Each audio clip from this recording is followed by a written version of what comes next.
baptize me in blood. Ooh, I like it.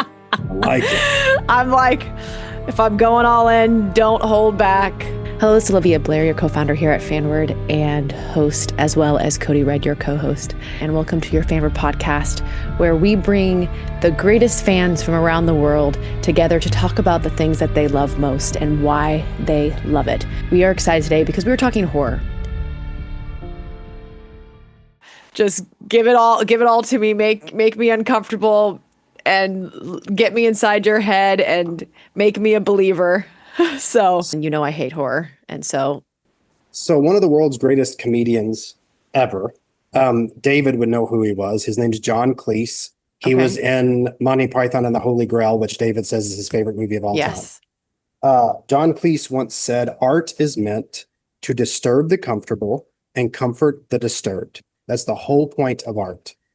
Nothing does that like the topic we're talking about today. Horror. that is true. Horror is not just a fandom for me so much as something that I literally live in. You know that I write horror. Yes. Obviously, it's my favorite genre to write. My favorite video game of all time is horror themed. Some of my favorite movies of all time are horror themed. Most of my favorite movies of all time are horror. Some movies that I consider the greatest movies of all time are horror themed. The strongest emotional reactions I've ever gotten from watching something in a movie or TV has been from horror. The strongest emotions I get from writing come from horror. All of the strongest emotions I get come from horror.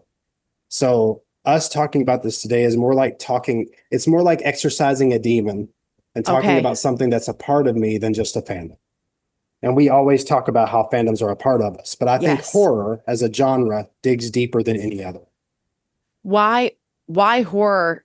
Why does horror bring out this in you more than anything else? Because I've known you for a while, but I honestly didn't realize to that depth that it's horror.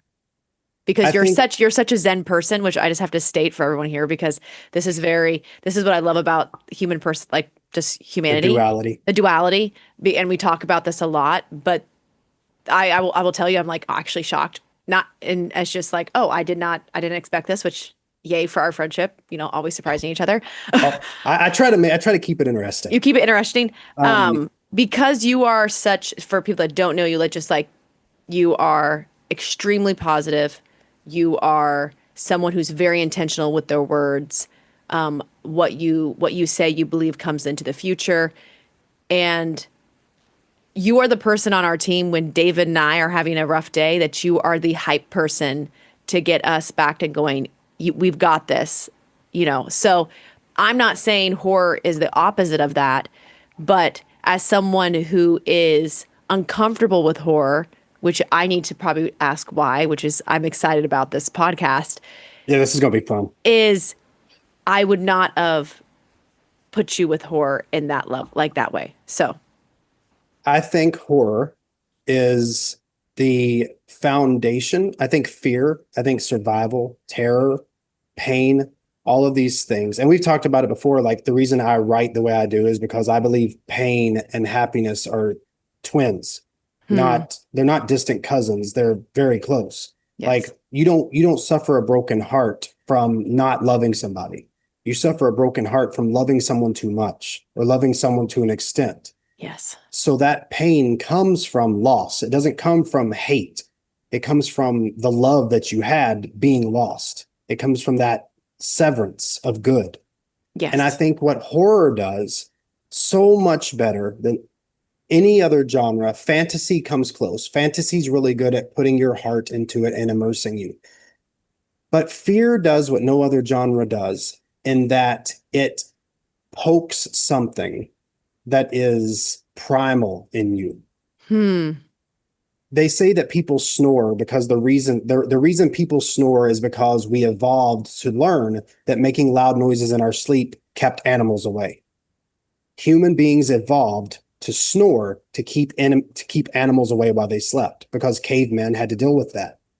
I think what horror does is it takes us back to that primal area of the human brain where we are snoring just to keep ourselves safe, because we can't stay awake forever. And I mean, even like we'll get into more specifics later on, but Freddy Krueger, uh, Nightmare on Elm Street, his Yes. whole thing was don't fall asleep. So I think that that kind of thing is just like, and it comes to like body horror, which is one of my personal favorites. I love body horror. It's this intersection of horror and humanity where the body is no longer human, where it Yeah. loses something, where your arm is being ripped, your bones are being ripped out of your body, or your face cracks open and there's a monster inside. That kind of body horror is an extension of loss of humanity, which is why it draws me so much. And I literally just wrote a chapter today in the sequel, in the second book of my series, that is pure body horror. And by the time I was done writing it, I was like, holy shit. Like, it's Yes. intense because it destroys your humanity. It changes your entire idea of what a human is. Well, I do want to pause for someone who, for anyone that doesn't know, Cody's been working on this book. I mean, Wicker Hill. The first edition, the first, please bring the book up, just released. Author in the fucking house. I just ordered my book off of Amazon. I'm so excited because I'm a physical copy girl. So you can also get it on digital download. But if you are, a hardcore book fan like me, then you want a physical copy to hold and just have on your shelf and write notes in and ask questions for later on, so in the future we will be doing a episode on this book alone. But everything you were speaking to as a person is not just a fan of horror. You are a writer of horror, you are a creator of horror. And that's why I also like excited to do this, because hear this from your perspective, not just as someone who is a fan of something, but someone who is a creator of it. But I do want to pause. The reflection in your glasses with the ring light, if you're okay with it, I'm just letting you know it is like it's so prominent that. No, let me turn the ring light off, see if it still looks all right. Okay. No, it does not. Nope. Okay, keep it on. Okay. I just wanted to let you. I just wanted And to if let. I take my glasses off, I'm gonna be doing this the whole time. No. So I just know the OCD in you, and I didn't want you to like look at it later and go, fuck, I don't like the code. Okay. All right. see, Cool. that doesn't bother me because that tell me that it makes me look professional that I have a ring light. Okay. It That's what doesn't I tell bother me. myself. Okay, Yeah. good. It doesn't Okay. bother me. I just wanted to let you know. Okay, go ahead. So, what did you say? I don't remember what you said. Okay, so we were just wrapping with so to me, it's what's so cool about this conversation is we're not just talking about being a fan of horror. We're talking about you are a creator of horror. Like it is something that is so visceral to you. Yeah. That it is something you create, you write, and that's why I was also excited to talk about this. And the crazy thing is that the very first thing I ever wrote was a horror story. I was in third grade. We had computer classes back then because we didn't know what computers were. I'm that old. Oh my God, I remember computer classes. But we had to learn how to type. We were supposed to write a short story. And my first ever short story was called Halloween. And it was about a boy who wanted to be a werewolf for Halloween and ended up turning into a werewolf instead. Oh, So how cool. that was the first story I ever wrote. That was the first taste of what led to this 630-page novel and its 3 sequels that I'm currently working on. Because it's going to be the greatest horror movie of all time. Dude, we'll get into that into another podcast. We don't have that much time. But like there was something about horror, even in the third grade, that that it was that loss of humanity again. The story was about a boy who becomes a werewolf. He just wanted to dress up as one, but he becomes one. He loses his humanity. One of my favorite forms of horror is zombie horror. George A. Romero, like the Resident Evil games, which of course are like massive to me. I just spent $300 on a Resident Evil collectible.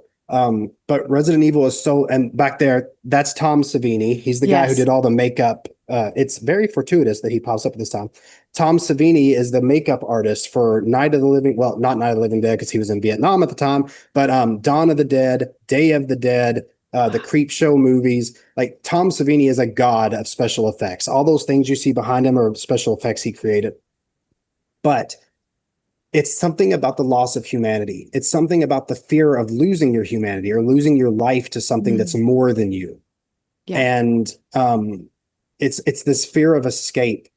So like back to the zombie thing, it's like this fear of humanity being lost. It's like what are you when you become a zombie? Are you still human? Do you remember things? Do you know everything that's happening, but you can't control it? Are you eating your family members and filling it the whole time? You're screaming at yourself to stop, but you can't because your body is being run by this virus or this supernatural being.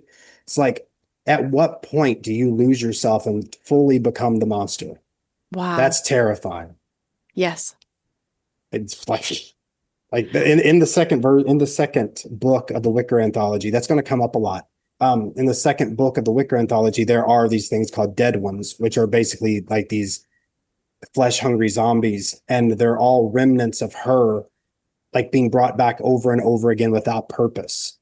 So she's facing off against zombies of herself. And I think I wrote that because I was thinking about it today. I was thinking the whole reason I came up with that idea was because I think the most terrifying thing in the world to me is losing myself and Yes. losing who I am.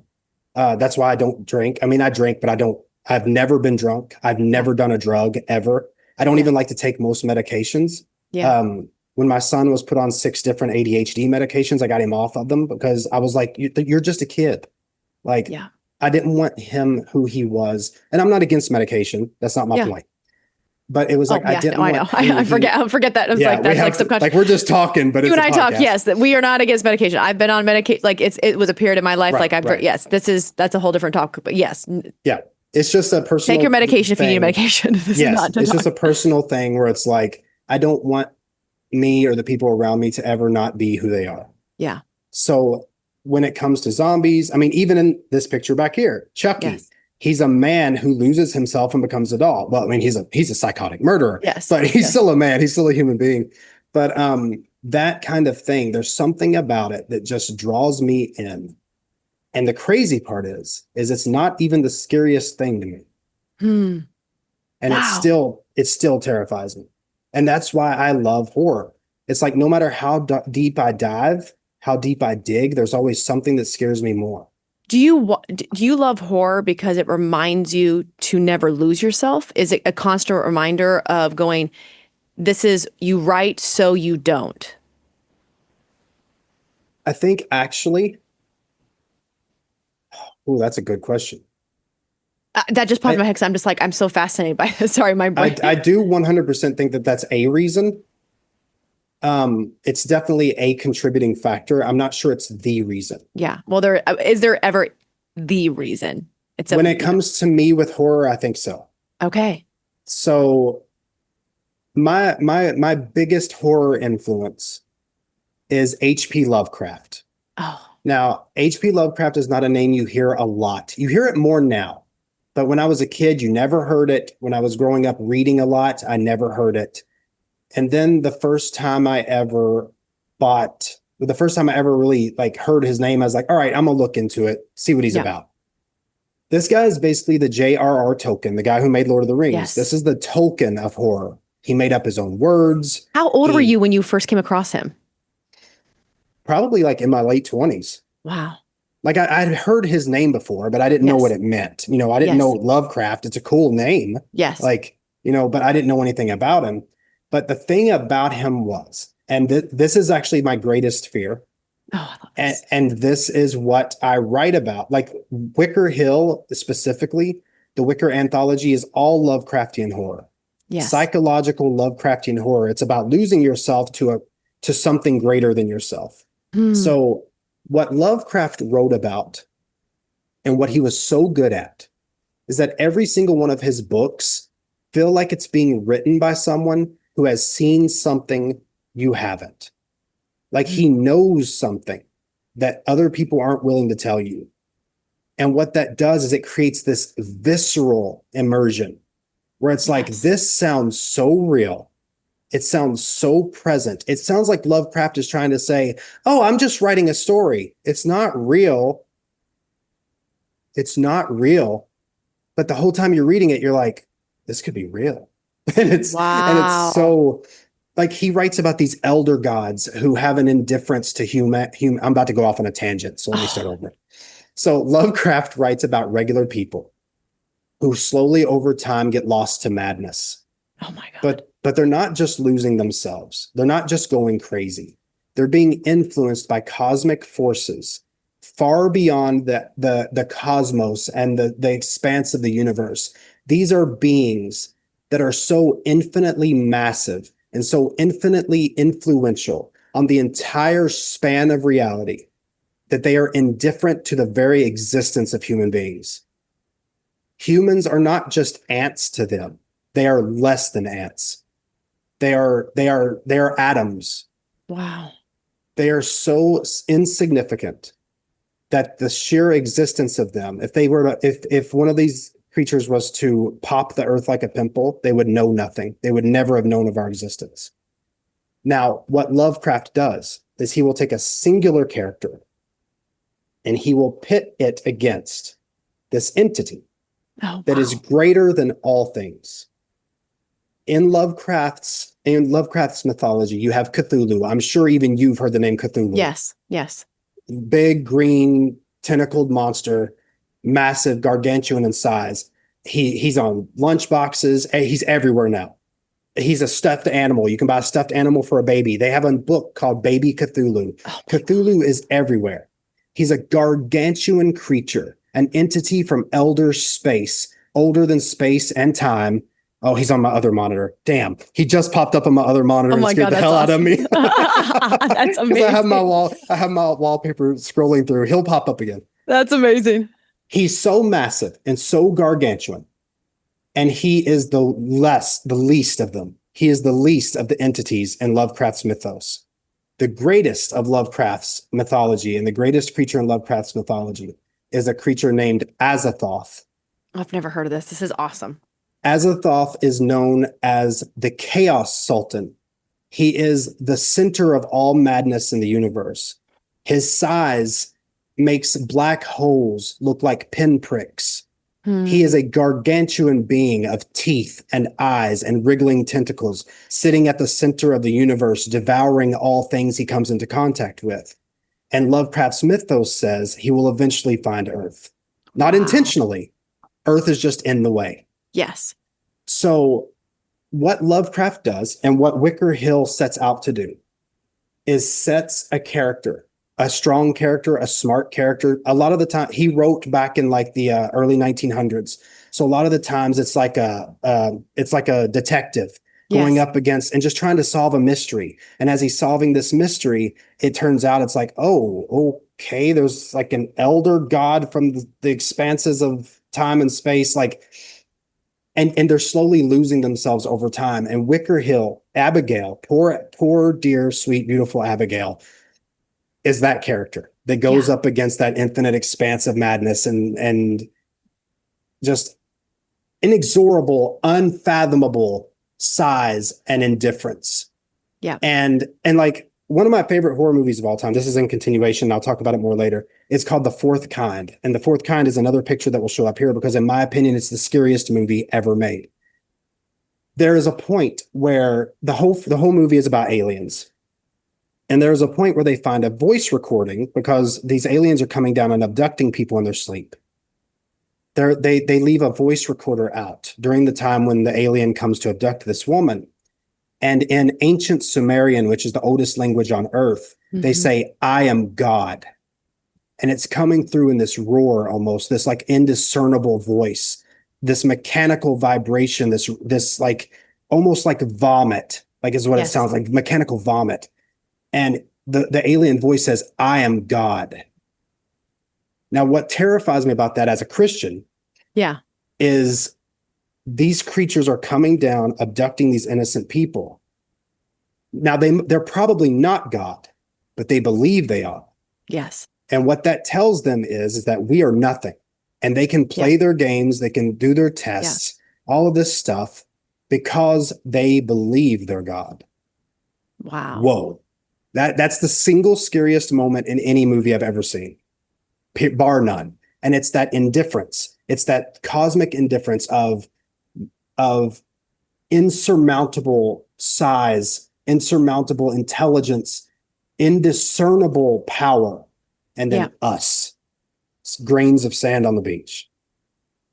That is what I set out to do with Wicker Hill. That's what I set out to do with the entire book, the entire 4-book series that I'm still working on. It's like that fear. Oh boy. And in addition to that, I still have more because Lovecraft plays on two of my fears, actually my two greatest fears, which is cosmic indifference. The fact that if God's real, he might not give a damn. That's terrifying. Yes. And deep bodies of water. That is, oh my gosh. Nothing scares me more on the physical realm. Yes. That can actually, nothing is more logical a fear of mine than large bodies of water. Yes. What Lovecraft does, not only does he make most of his like lesser creatures aquatic. Yep. He's got these fish-eyed people who come up from the sea and steal people and take them into the ocean. He's got Cthulhu and the city of Raleigh where he sleeps indefinitely forever in eternity. And just waits at the bottom of the ocean, waiting to rise and serve madness to the world. Like the thought, so my wife loves the ocean. I can't go more than waist deep. Cannot. And it's because of Lovecraft. Because the way he explains Cthulhu, the way Cthulhu is drawn, in every artist rendition ever. Remember, Cthulhu is the least powerful creature in all of his mythos, but he's on Earth. Yeah. So to us, he's wow. So this is fascinating. Lovecraft takes my two greatest fears, God not giving a damn, and big bodies of water, and goes, "Here, Cody, Merry Christmas." And he did this, 70 years, 80 years before I was born. But I think the fear of the ocean is the exact same. I think it's the exact same as cosmic indifference. Yes. Because when I get out there in the ocean, I am prey to everything. Yeah. And nothing out there cares about my life. Nobody cares that I have a wife or a kid. Nobody cares that I'm an author. I'm food. I'm a flake in the sea just floating there. It's that severe loss of everything that makes you important. Hell no. Hell no. Nope. Not okay with it.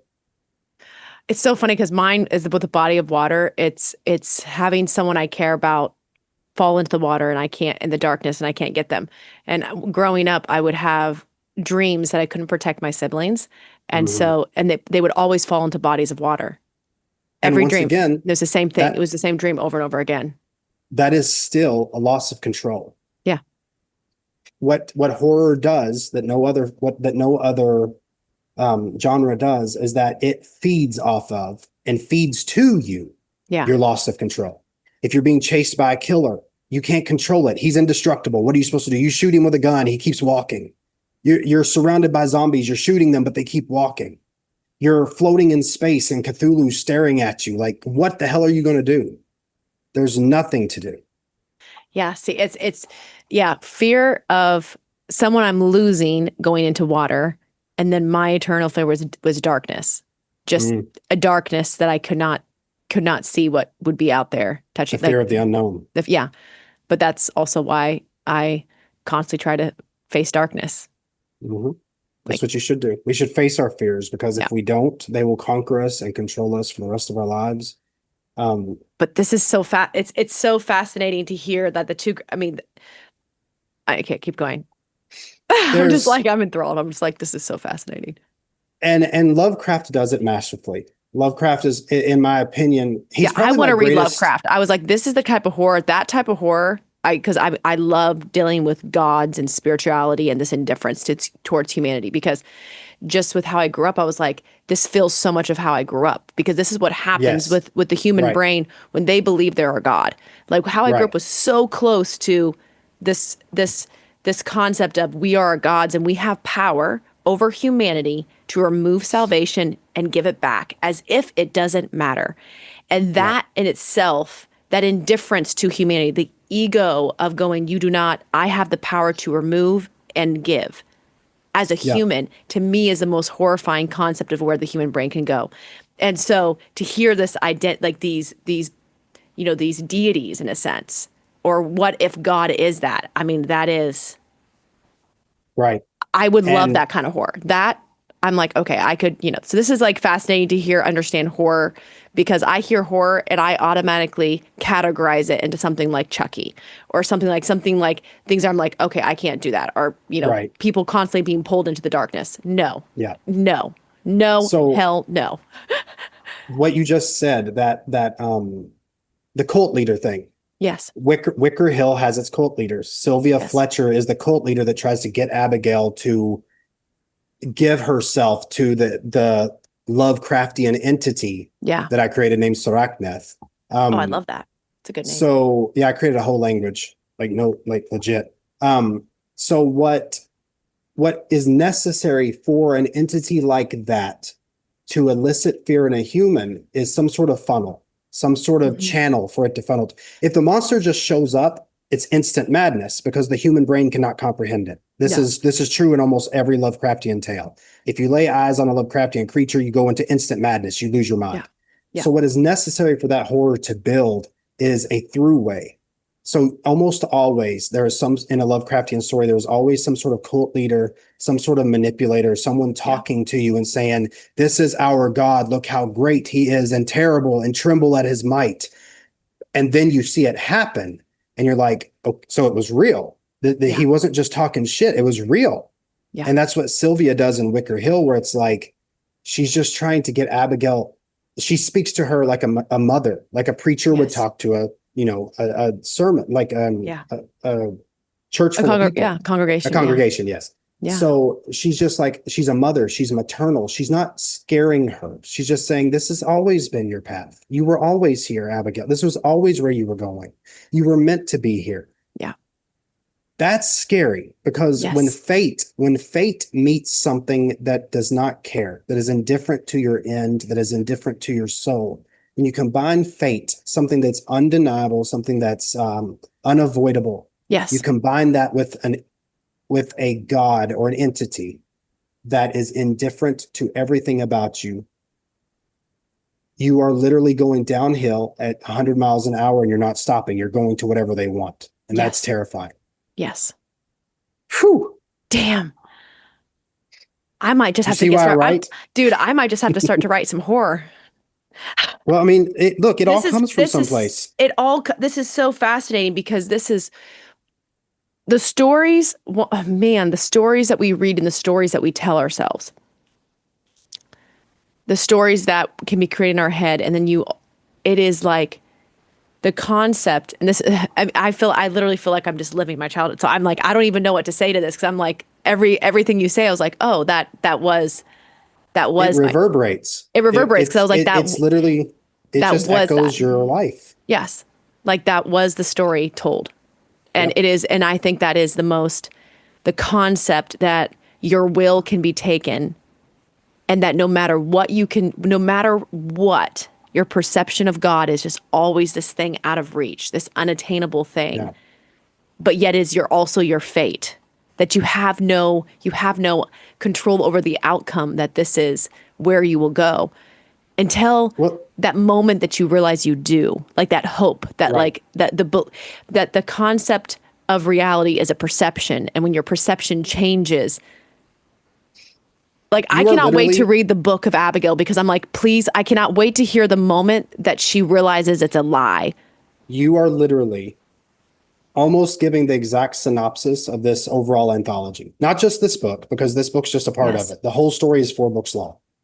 But you literally just gave the synopsis of what she goes through, where it's like she's pulled into this. She doesn't know how to fight it. She wasn't prepared for it. No. But there is a point later on, spoiler alert, where she clicks and she goes, not anymore.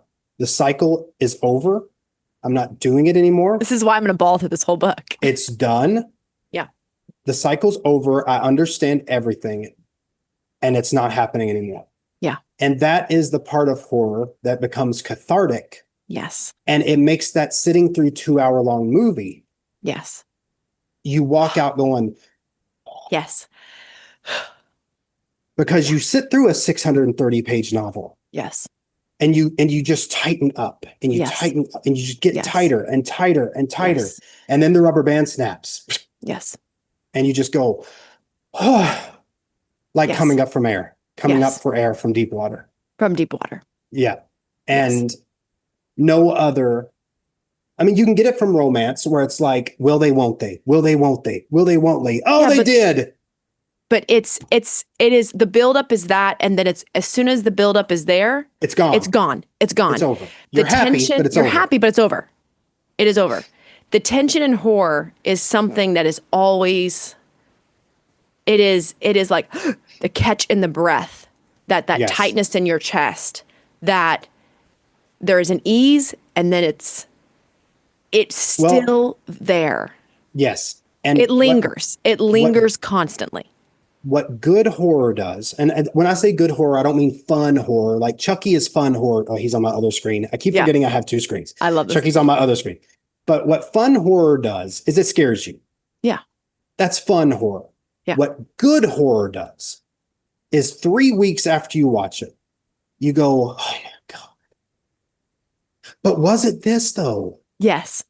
Am I this though? Yes. And there's this movie called The Lighthouse. It's not labeled as a horror movie, but it was directed by a guy named Robert Eggers. In my opinion, Robert, hear me out, brother. In my opinion, Robert Eggers is the greatest director that is currently active, like full time. In my opinion, Yeah. he has not had a single bad movie. He released Nosferatu. He released The Lighthouse. He released The Northman. He released The Witch. He has not made a bad movie. Oh, I love all those. This is so happy. He is, I've told you before, he's my dream director for Wicker Hill. Okay. But yeah. he That's why I've doesn't heard. want to film modern day technology, and there are cell phones in my book.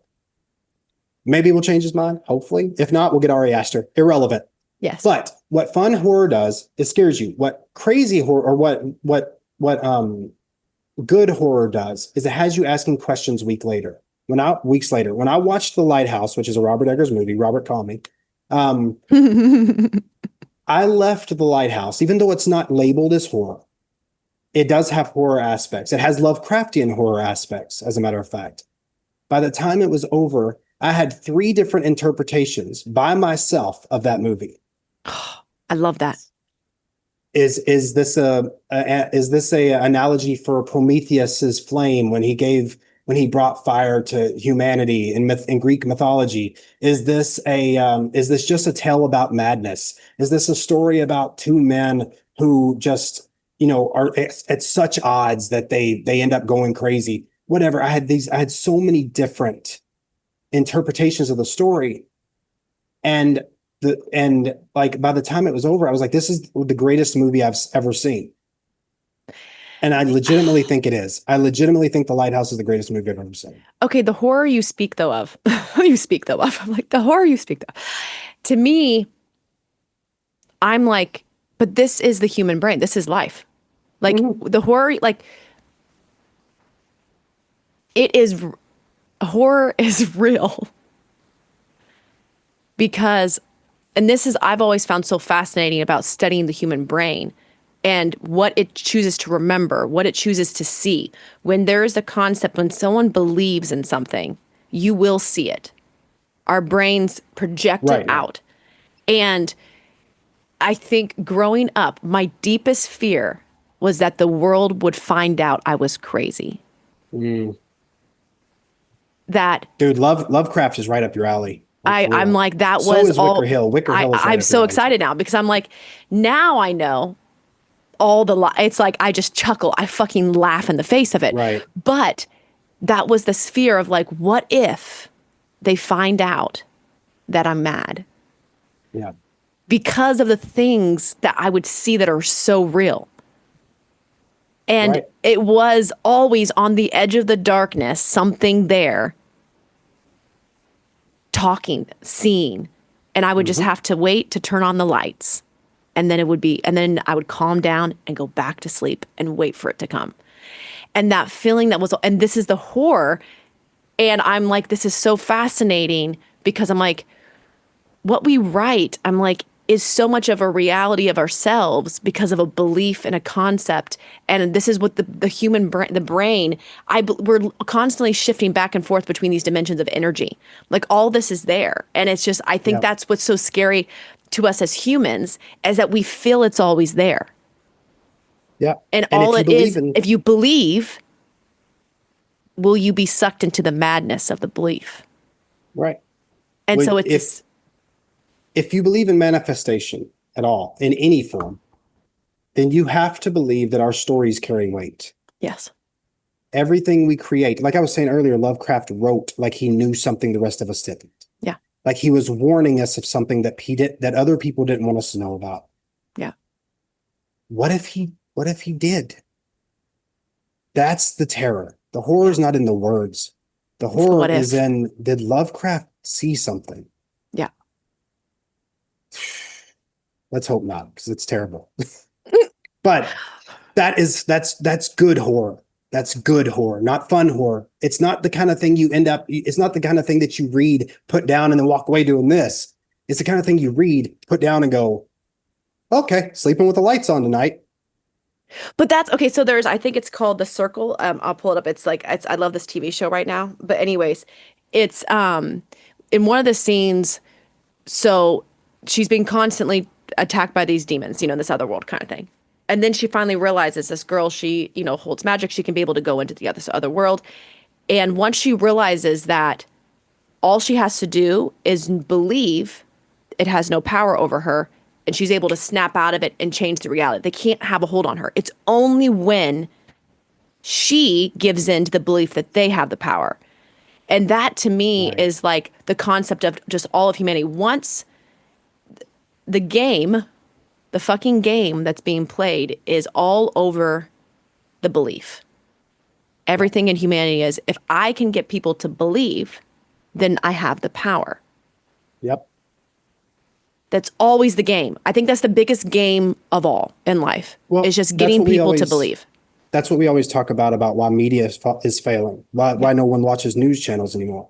Yeah. Since I stopped paying attention to the news, I'm infinitely happier. Oh my gosh. Because everyone who wants to rule controls through fear. Yeah. And the media controls the fear. Yeah. So when those two things come together, everybody who watches the news is getting force-fed fear. Yeah. And what that does is it causes control. It creates control. Just like when COVID happened and everybody went out and they bought, 27 packages of toilet paper. Nobody used 27 packages of toilet paper when COVID was over. I did, Cody. I did. That's because you're full of it. I know. when COVID was over, people were trying to sell hand cleaner and trying to sell toilet paper on the internet because they never used it. They were controlled into believing that they had to have it because the news kept saying, toilet paper's running out, toilet paper's running out, toilet paper's running out. I lived in a house at the time with 6 people, 4 of which were kids. And you know how kids like do this with toilet paper. Oh my God, yes. And we didn't even go through a single pack of toilet paper during COVID. We didn't feed into the fear. We didn't feed into the control. What are you wiping your ass with then? My hand, like everybody else. What's your problem? No, we bought those big packs. Obviously, we had 5. Okay, I'm like, 4 you're kids. like, in 2 years we didn't go through one pack of toilet paper. What? Well, I wasn't there for the whole 2 years. I'm just but but yes. But that fear, that control is comfortable. You sit in it, you accept it because it's comfortable. We talk about how being controlled is a safe place. Being controlled is comfortable. Yeah. In your box, you're fed. In your box, you have water. In your box, you have a place to sleep. It's the chaos and the freedom that is terrible. Oh. That's the scary part. Yes. And that's where the Lovecraftian horror comes in. That's where horror in general comes in. What if when people died, they came back and tried to eat you? That's not the box anymore. No. That's chaos. That's freedom. That's freedom of thought. That's coming up with these stories where it's like, what if everything we know, everything we're comfortable about is a thin veil, and on the other side is everything else? Well, because when you think of yourself as like, you're like, I'm a good person. If I'm a good person, I actually have control over my life. If I have control to be able to do what I want to do, then the other flip side is, well, then ultimately does something evil have its same freedom? If we truly are someone who has the ability to control our life, then that means we can also destroy our life. And that responsibility, no one ultimately wants. People are constantly trying to give away the responsibility of having to be the person that controls their life. Yeah. It is that flip of it is that side of us that's just like, I want control because I hate the idea of not having that. Because what if someone uses that against me? But then what if I have to be the person that makes a decision and I'm the person that's responsible for fucking up my life? And I can't blame it. It is, and so that's what I love about horror. I feel like when you're talking about horror, I'm like, horror is every deeply rooted, every aspect of humanity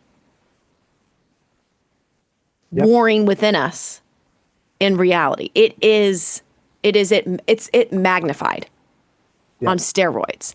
And so you were just talking about free will. I have this quote that I've said for a long time. As a Christian, I use it in a lot of theological arguments.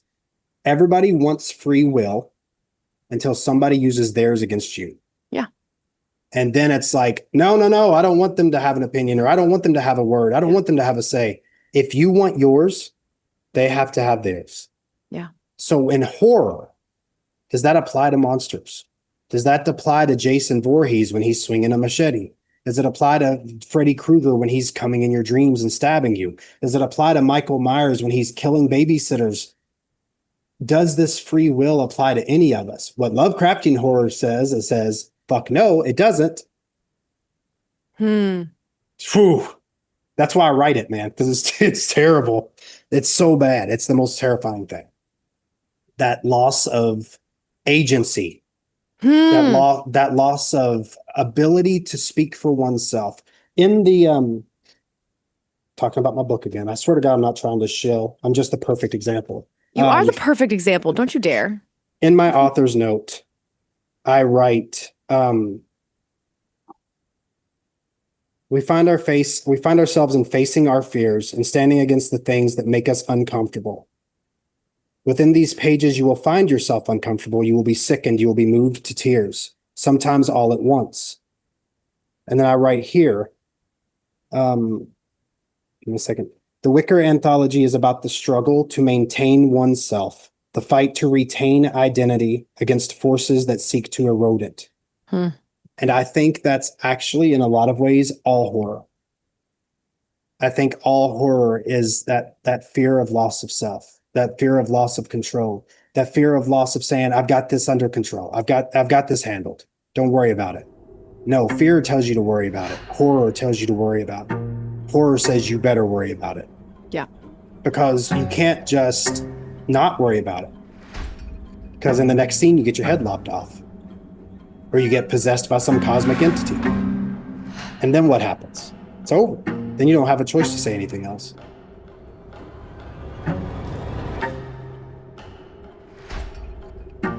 Okay, so if you could list, let's just do top 5.